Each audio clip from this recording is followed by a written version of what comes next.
nation, one tribe. Sylvester Okoth here. As you know, on Thursday, we are going out for demos to remember our fallen soldiers. And there are some political classes, activists, they have hijacked it for their own benefit.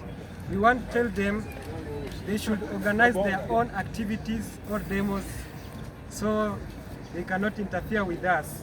They have started dividing our comrades, our youth, into several categories, of which we don't want that.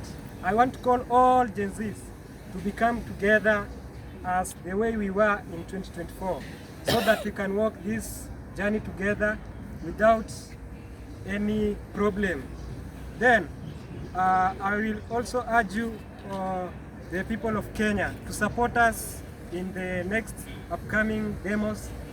Our mothers to pray for us, our fathers pray for us, so that we come back home when we have not been shot or killed, none of us. Thank you.